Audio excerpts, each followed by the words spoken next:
Hey everybody, you're listening to episode number 5 of the Paramotor podcast, and it has been an amazing week. Oh my gato. Let me tell you, I just got back from Aviator PPG out in Florida, and this is a place that I've always wanted to go because when I first discovered paramotoring, I came across Tucker Gott and I came across Eric's Farewell's The Aviator Show on YouTube. And it was like what inspired me ultimately as a person who was just hanging out, admiring these flying machines. And just this last week, I got an invitation, not from Aviator directly, but through Resurgence PPG. Todd hit me up. He said, "Hey, Anthony, you want to come out and film some people who are going to be learning how to fly with a disability?" It's like, well, what's their disability, Todd? Well, they each only have one leg. I'm like, fuck, yeah, I want to go out there and film it. So I got to go and film something absolutely incredible. And these two dudes kicked ass at flying, by the way. They were unstoppable. They nailed their launches. The dudes landed that first landing like it was easy peasy lemon squeezy. And I ultimately got to go out to Florida as well, on top of the gratification of getting to film these two inspirational pilots. Anywho's, Aviator PPG was incredible. They have no idea I'm telling you guys this.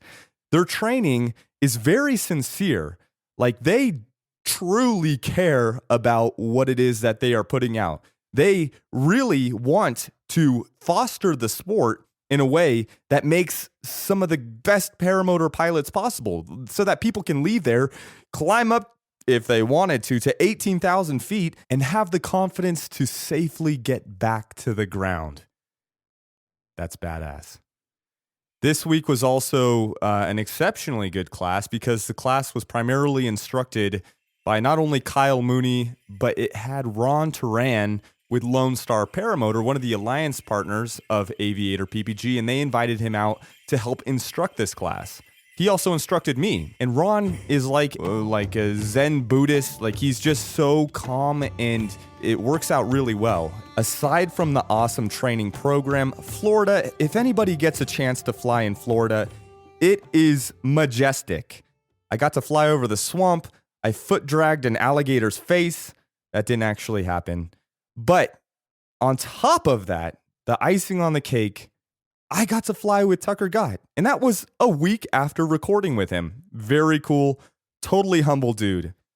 And finally, I had the privilege of meeting Eric Dufour. He is unquestionably a legend in the sport. He came up since the very beginning, and his story begins in 1992. Let's start the show. When did you start flying?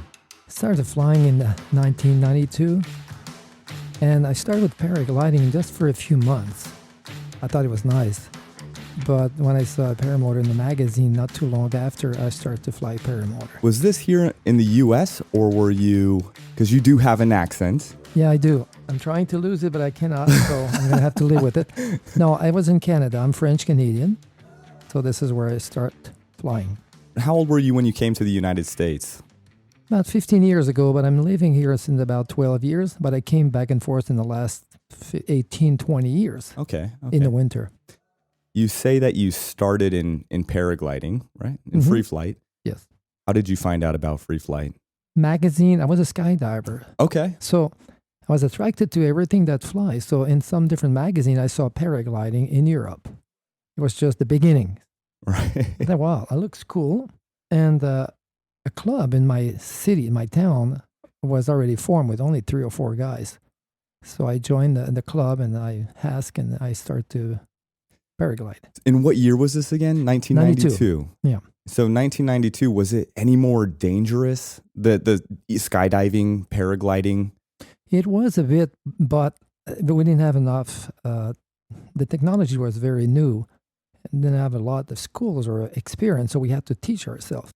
But since I was already a skydiver, it did go pretty good. Right. And where was paragliding or paramotoring? Where was paramotoring at this time in 1992? A paramotor was already there in Europe, in France mostly, in 88, 89, and early 90s, we had paramotor.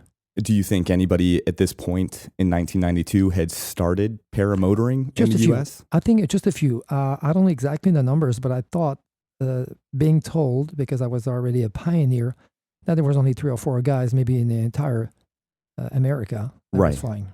Do you know, so when you first found out about paramotoring, because you do the paramotoring and you also do the trikes. Yes. When did you get introduced to paramotoring? Same magazine. I Same saw a magazine. guy with a paramotor on the back, and it was really love at first sight. I said, this is it. That's what I need. I was a skydiver. I said, finally, I can go up on my own. Don't need anybody. Right. And I can fly. Right. Except this time you wanted to get up by the glider and back down by the glider. Exactly. So I kind of stopped paragliding, and I started I bought 3 paramotors from a company, Adventure at that time. One the very first one. And we bought 3 because a friend of mine, we bought 2 and 1 for sale to become a dealer. So we had a discount. So that's how we started. Do you remember what that original paramotor was called? Oh, yes. Adventure F3. And if you do some research, that's an old one. Are they still in business? Yes. Now, today, they're still selling trikes and paramotor. They have, improved a lot. Can you describe what that original paramotor had or specifically lacked in features compared to the paramotors of today? I liked a lot. But it was basically, everybody was using the Solo 210. It's a small motor, 210cc from Germany. It was an agricultural pump. That's what it was. So they put a redrive, they put a prop, they put this in a cage, and a throttle, and good luck, and let's try to make it work. Right. But the machinists or the people who put them together at the time, they didn't know much about aviation. They were like people who were having a hobby and start to build those. Everything was falling apart. Right. Muffler, redrive, name it, cage. So it was a costly experience, learning curve. And there was nobody in the United States to really bounce your Not ideas at all. off of if you had a problem. Well, I was fortunate enough to be French. So the company over there, and remember, there was no internet. We had to fax or call. So everything was expensive. So every time we had a problem, we had to call the company to say, what do I do with this? Okay. Huh. And the answer was always, that's funny. And it hasn't changed today. Right. We never seen this, never heard about this. So being that you were one of the original individuals to get into the sport of paramotoring here in the United States, how did it progress from that point? Because, of course, here we find ourselves, we're in Lake Wales, Florida right now, and there's a gentleman named Manu, or Manuel Lopez, who's part of the Paradigm team. He's an incredible pilot doing the infinite tumbles and all that.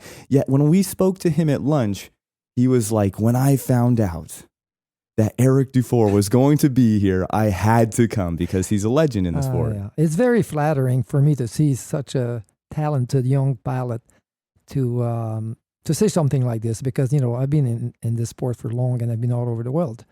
And Manu is a great guy, is down to earth, is really talented. Yes. And I get along pretty good with him. And this is fun to hear that. Right. Yeah, no, it is really exceptional. And of course, it's not just him. I've heard of you. Everybody's heard of course, with the white boots, you've earned a reputation for being able to, what was it, land in a pair of boots? In the windy days, yes. Yeah. So you created, I assume then, challenges. Were you with friends back in the day when this originated? What was the story behind the white boots? The white boots, it's just that I bought those boots just because they were so light. And I started to do all my stuff, my crazy stuff and my tricks with the white boots. And we did some videos, and people were watching me with the white boots, and always had a few comments about the boots. And it finally became the guy with the white boots. And they don't even know if it's Eric. It's the guy with the white boots. So now that's a trademark. So at some point, you became very familiar. You and I had spoken away from the podcast, and you were talking about the finesse of flying. At what point did you take everything that you had learned and then decided to pass that knowledge and experience onto others who wanted to get into the sport? Very early on, because the third unit that we had bought, we had to sell it to somebody. That somebody had to learn how to do it. To fly. So my friend and I, who was already also a paraglider pilot, we just kind of taught ourselves. And then we have to teach that third guy who bought the unit. Right. And finally, by flying around, and a lot of people were asking questions, and a few people said, I'd like to have one. And it was not really my intention to become an instructor. But since I was a skydiving instructor, I said, okay, I'll teach you. I had a job too. And finally, it never stopped. Right. Okay. And from the beginning, you were teaching foot launch. Yeah. Always have. Always have. Still do. Still do. But now you also have the skydiving. Yeah, the sky cart to do the skydiving, yes. Right. The sky cart to do the skydiving, which was featured in this magazine, which depicted this new technology and being able to get individuals up into the air sooner and faster and perhaps safer? Safer. Yeah. Right. So can you tell us about the sky cart? Well, the sky cart or skydiving, that's what really it is. It's driving in the sky. That's why I choose that name. And since we're under some kind of a parachute, the name sounds a bit like skydiving, but it's skydiving because that cart has 4 wheels and a steering and also a throttle on your right foot. So it becomes a go-kart and it flies. And so realistically, you think you could teach somebody young or somebody older who may not be capable of foot launching, but if they can, the concept is if they can drive a car, they can fly this. This is absolutely true, and I've proven hundreds of times so far. And my youngest, 2.5 years ago, was 12 years old. Right. All I asked him, I said, you don't drive a car, but did you drive a go-kart? He said, yes, I know how to drive a go-kart. I said, okay, if you know how to drive a go-kart, we're going to drive this go-kart, but in here. And he was a nice, mature 12-year-old, but I had to be careful. And then his father was also taking training, foot launch. So I sent the kid, and he did very, very well. He's actually on one of my videos on the website. Is he? Okay. Impressive. What's the website? It's, skydiving.us. Perfect. And back to the training. So being out here in Florida, I've had the opportunity to see you work with individuals. I personally, so my history is I was in the military, and sometimes in the military, people get trained very quickly in the Army. Sometimes it's not super the sweetest voice. Your approach on training is, I personally love it. I really do. I like the assertiveness, and if somebody needs something, you tell them you need to listen to me. It's not really holding a hand. And so, what is your ideology? Do you think that your training is maybe a little unorthodox or unusual? Yes, it is. Right. No doubt about it. It is. And not everybody will agree with you. Right. Not everybody will like my style. That's why not everybody comes to see me. But, you want to be a Navy SEAL. And you're not willing to sweat. You're not willing to get wet. You're not willing to do push-ups. Right. You're not willing to be cold. So the paramotor training is something very difficult. Let's face it. Let's not kid ourselves. And this is where I come with my style that is very efficient, by the way. Right. So I'm not doing it to be liked. I'm doing it to be respected, to be listened to, and then I keep my students safe. I probably have one of the highest safety records, and I'm not bragging. I've proven it over and over and over. So this approach works. But if you don't want to stand the heat, don't be a cook, don't go in the kitchen. So I would be saying you nice things when it's nice. But if it's not nice, I'm not going to be too hard, but I'll tell you what it is. Right. So if you're too sensitive, well, right. Go back to see your mother. I think there's occasionally, you can be kind. Sometimes the kindest thing that somebody can do for another person doesn't mean it needs to be said very softly or gently. Kindness can be doing what needs to be done because it's in the best interest of that student. And that's what I see out on the field is when you're training somebody, even though you're assertive with it, you're doing something. And I think the student ultimately grasps the concept faster. After 2 days, the first day, they don't know too much what they're getting into. On the second day, when I prove over and over that I keep them safe, that I'm fair, that I'm honest, and I'm hard sometimes, but I'm also very patient. So if you keep your cool, you can tell them what you need to tell them, and you make sure they listen to you, after 2 days, they respect you because they know they're safe. Mm-hmm. That's all it matters. That's my philosophy. Right. Very respectable. Yeah. So you are now, I'm going to say, in your early 30s, late 30s. Multiply by 2. Where you're at today in your flying. When you go out for leisurely flights, what would you say your flying style is? When you go just to have fun, what do you typically find yourself doing? I'm the type of competition pilot. I like to really push a bit. And I still like to fly like young guys like Manu and Eric and Travis, everybody. Right. I like to challenge. I like to be challenged. Mm-hmm. And I keep my parts still at foot launching. And I like to try new things. And then I do my stuff. And I'm still there. And I'm still walking. And I'm enjoying myself. Right. No kidding. Not trying to prove anything. I'm just who I am. And I'm flying the way I am. What would your words of wisdom be as far as for the individual who wants to, fly like Manu? Or somebody who wants to fly like you, or fly like anybody else who's on the Paradigm team or something like that, doing slalom, etc. How fast can somebody realistically take it?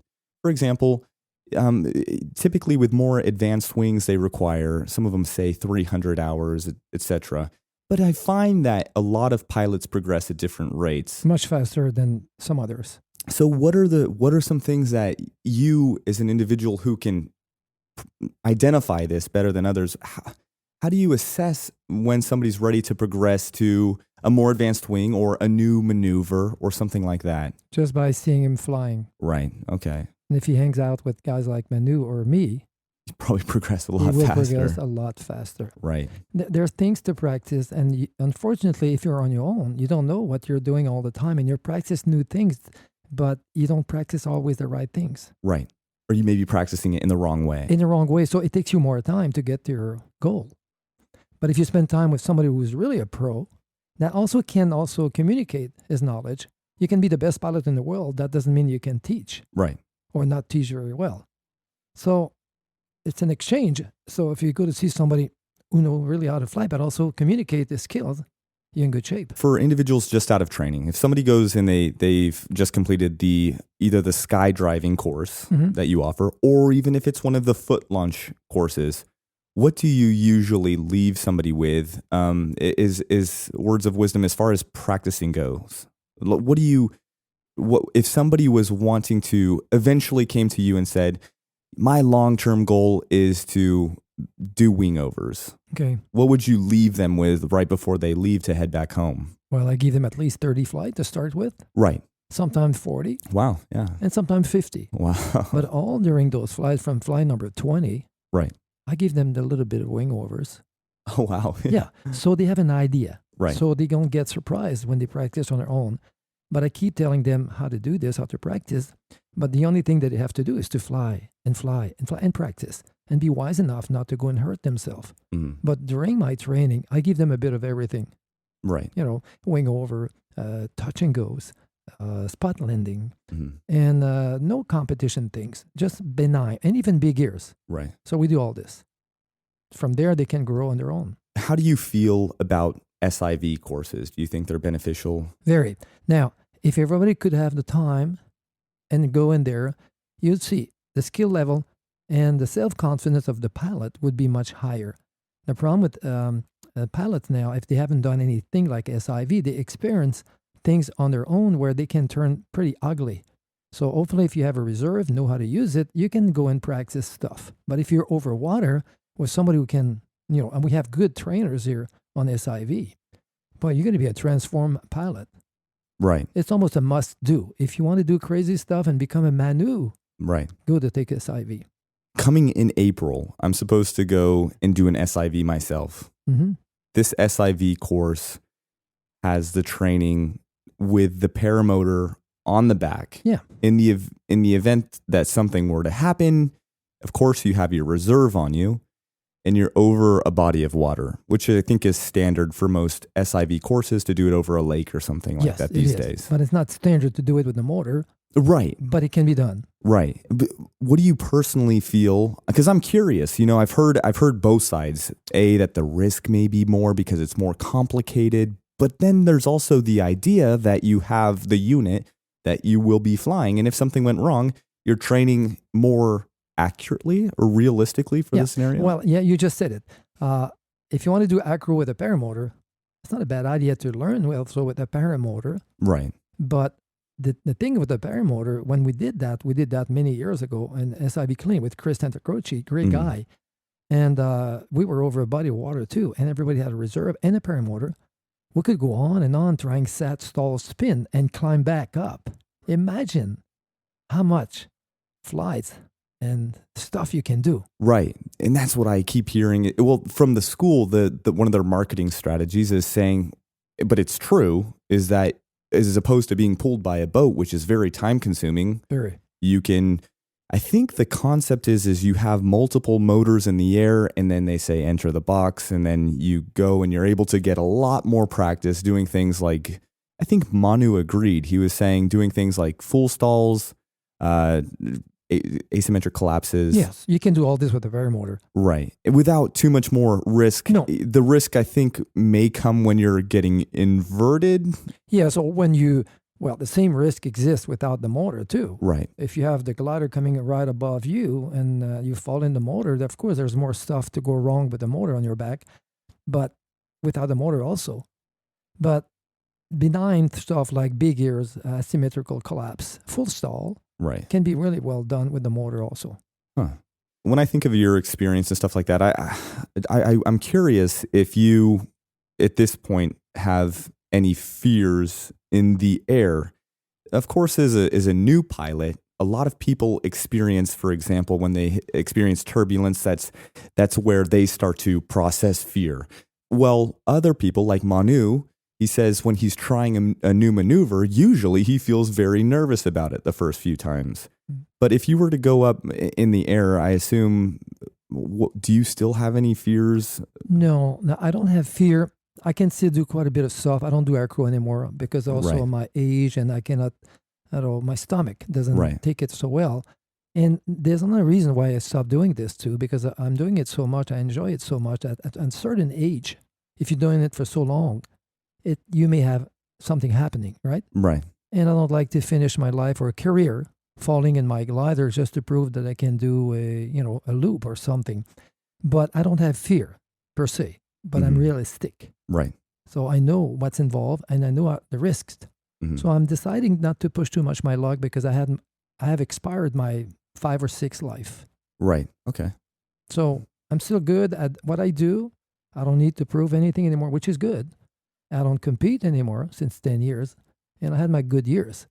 I still fly. I still enjoy it. I'm not scared, but I'm going to let Manu do the show, and it's really enjoyable to watch him. Right, and that's risky. That is inherently risky maneuvers. Yeah, when you think about the tumble and the full stall following by a sat, all these nice combinations, and well done like he does it graciously, this is really amazing. Right, and it's all part of energy management, which is you gain experience. The way that you or Manu flying, it appears as though from videos and other things, it just appears as though it's so much less mechanical, and that after a certain amount of time in the air that you start to develop what I think you refer to as just this finesse.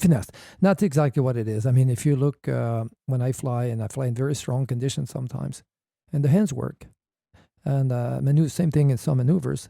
You see that usually some of the best pilots have the less input on the glider and the more finesse, and everything is gracious.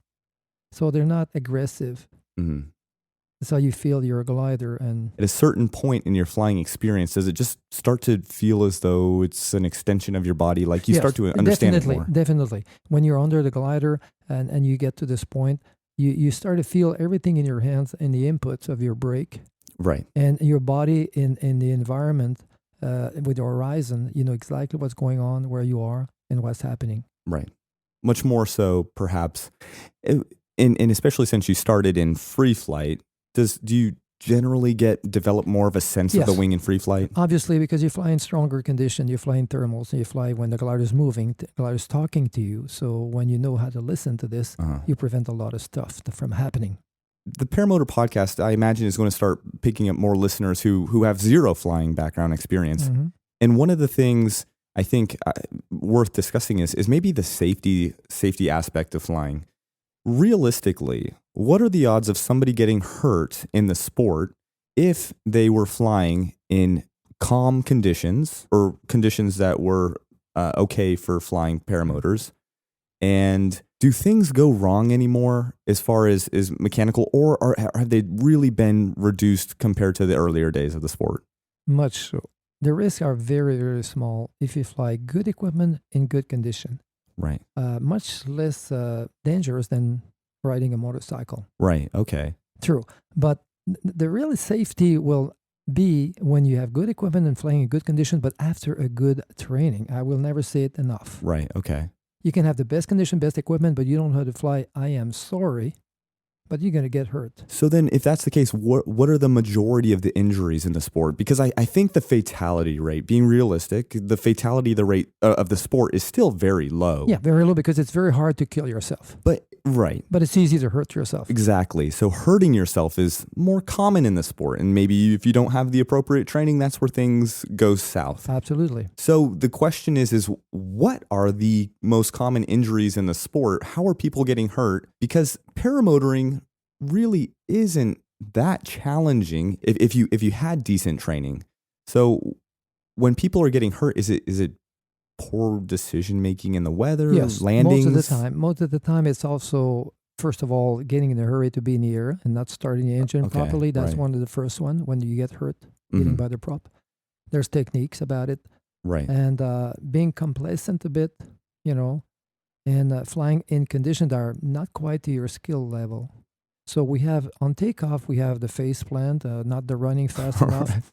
And on the landing, we have the oscillation. But the oscillation also happens on takeoff, which is very, very dangerous. Can you explain that? What do you mean? So if somebody's coming in, the wing starts to move left and right, and you try to correct it, and you're not doing it the right way, you induce it even more, and you land with a side pendulum and with a sink rate. Right. Now, well, of course, this is hard for your legs. Right. Or your backbones. So that's about it. Other than that, the chute collapsing, if you don't do any crazy stuff, it's not happening. We have to, put it behind. I mean, the equipment is super safe now. When people come to you, just out of curiosity, what's the demographic of individuals who come through training to you? Unfortunately, it is still over 50 years old. It is? Yeah. Okay. Now, guys like Aviator, which I find it really nice, attract a younger crowd. Right. But if you look at the group we have this weekend, they're all over 55. Right. With the, in the trike class, yes. But even on the foot launch, they're not so young. I think there's one younger individual. Exactly. Why?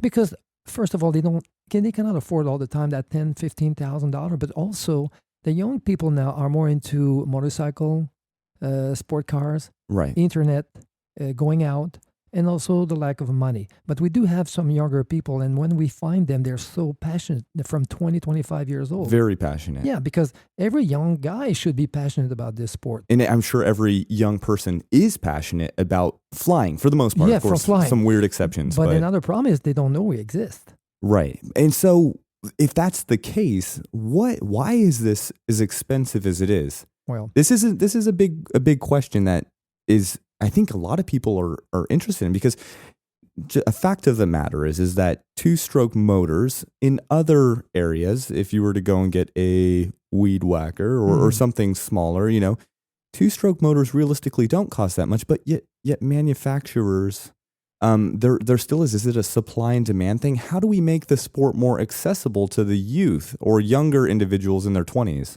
Well, until China start mass producing Paramotor at $2,000, we're not going to see this in the small shop in France, Italy, Germany, where the wages are so high. Right. And of course, their margin, their profit is decent, but they also sell it to dealer. They have to import it, export it. So yes, it's a bit too expensive, I would say. But everybody gets a little bit of money out of this. It's not like people are necessarily getting rich out of it. It does have to be divvied out. So yes, people, that's the problem. Right. And small production. We're talking hundreds of units. There's no company that I know all over the world that produce over 600-700 units. They're still manufactured in small locations. So how many weed whacker do you think they produce for all over the world? Which is a very good point. Hundreds of thousands. Right. They're probably going down a factory line and being cranked out. As these are, I think, as you see in the videos, there's still a lot of hands-on and thorough inspections. taking place to make sure that these are airworthy. Yes. Now, but there's no law that obliges in the U.S. to have that airworthy unit yet because we are ultralight. And I think thankfully for companies like Vitarazi or Air Conception that they do cater to the sport. And I imagine that they're fairly aware that if something were to happen, that they don't want it to backfire on them. And perhaps that encourages them to try to do give it it right. a double check. To try to do it as right as possible, but nothing being perfect. And my famous say in the sport, of course, about two strokes. Right. And it hasn't changed much. They're just lighter and more powerful. But the bottom line is they are all POC. POC? Piece of...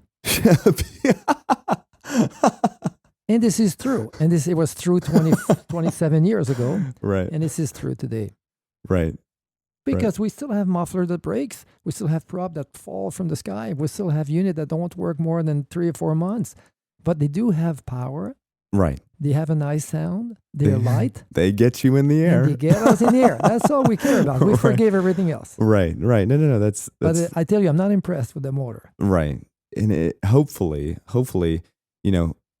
without going into detail, I know that Aviator, they've got some smart guys on their team, and I think they plan on advancing the sport in the ways that they are capable of. They do. Which and is, they're growing fast. Right, yeah. It's really exciting, and I think it's neat to see them operate here. Yeah, and I'm glad to work with them, and I did in the past, and I'm still doing it, and they're good friends of mine. Right. And I want to see the sport growing, and I'm there to help also. It's interesting though. Like it goes back to the training style that you have, where you watch.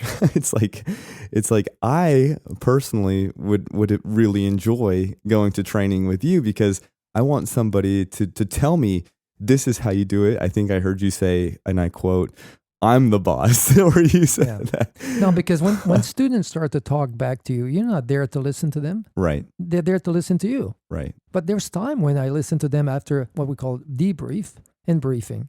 Oh. You see what you want in the class. Right. But in the field now, who's having the lead? It's not a power trip. Yeah, you're in the army, you know. Yes. So who's the boss? You're the closest thing I've seen to a drill sergeant since I am, but I'm a fair drill sergeant. Yes, I wouldn't argue that. So, this being said, if I keep my guys safe, they're happy to have me. Yeah, if they're not happy, if they're not, there's other schools too. I don't force them. It's my way or the highway. I imagine when somebody leaves the training that they hear your voice. Oh, they do. They do, but they thank me for most. They thank me a lot. They say, Eric, yes, I heard your voice. I'm very happy that you were there. Right. I'm flying and I enjoy myself. I have I don't even post them anymore. Right. But I would have letters that I would put a lot of other people to shame. And grateful letters from students who are flying. Not people who sell their unit 6 months after because they haven't been trained. So people handwrite you letters. Oh, do you get phone calls from? Phone calls, email, wine, because I like wine, and gift card and gift at Christmas. So people are really, really grateful. So it's the majority, not the minority. So if the minority are not too happy about my style, I mean, they have the choices. They don't have to come to see me. Right? So what I do, I interview people. Mm-hmm. And I tell them exactly before they come to see me, whether they like it or not. As the instructor, you interview the student. Yes, before. On email, on the phone. Tentative student. Yeah, I tell them, and if I scare them, then they go to see somebody else. Because there are a lot of schools that's going to tap you in the back, take your money, and good luck. Right. For me, it's not that. You pay, you're going to get what you came here for, but be ready to sweat just a little bit. And this is your first time working with Manu, right? And yes, per se, yes. I met Manu a few times. We flew together, but not the first time. And he seemed to be happy to work with me, and I'm really happy to work with him. And there's definitely that contrast there, where I think you said, good cop, bad cop. Yeah, I love it. And then, for him, think about this. I mean, he's from Italy. Right. And there's sometimes the English accent or language barrier that he has to overcome. And he's a nicer, younger guy dealing with older guys. Mm-hmm. So it's difficult for him to be there in charge. So if you're not doing it right away, this guy will teach you and not the other way around. Right. So you have to keep your position. Where do you see yourself going from here? You've got the skydiving cart, and I assume the plan is to keep rocking and rolling with the skydiving cart. Yes. That's my last little run in a straight line now. I'm going to push the sky Just going to keep going with that. Yeah, I'm going to do still foot launching, but I'd like to focus on skydiving because that would be a good way to put anybody in the air safely, to give them the experience for much less money. Right. And after this, they make their decision. I'm not the kind of guy who say, give me the 35 or 4,000, 3,000, or buy your equipment at 10,000 if you want to train with me. I'm the kind of guy who say, you want to do a tandem ride? It's only this much. Right. You want to do a solo flight? It's only this much. And after this, you commit. Mm-hmm. Now you buy your gear. Now you pay for your full training. And now you're commit. But if you put them in the air safely with a tandem or with the skydiving, at least they know where they're going. Right. They have a good feeling about, this is what I want. Do you have a preference on equipment for students, or are you okay with them going with anything they want as long as I feel that this is safe for them? If it wasn't safe, you'd let them know for whatever reason. Yeah, of course. Like the guy is 150, he comes here with a Vitorazzi or a Tornado, right? Mm-hmm. I say, wow, this is a lot of power. And he wants to fly with a small glider. I say, no, you're going to use my glider. You're going to take a less powerful unit and will keep you safe. And when you're done training, you can upgrade to something else. Mm-hmm. And of course, being that you come from both backgrounds, I mean, you still very actively do the trike flying. You have the history, and you still continue to do the foot launches. If somebody was to come to you and they wanted to do the foot launch, or they were indecisive, they may want to do the foot launch, they may want to do the trikes. Who is the trike more suited for? Out of shape, older guy, big guy. Big population. The big population. There's a lot of those. There's a lot of people who want to fly that. So the dream and reality, people think they're still young enough to do it. There's a piece of cake. They watch all the Tucker Got video and all those other nice video. And they are 50 and over. Right. They're overweight and they have a bad back. They never exercise. And they think, I can do that. I can do that. No. It's not as easy as it looks. You can try to do that. I'll give you 3 days. Right. And after 3 days, if I see the struggle, I say, sit on the sky cart and stop dreaming now. Get back to the reality.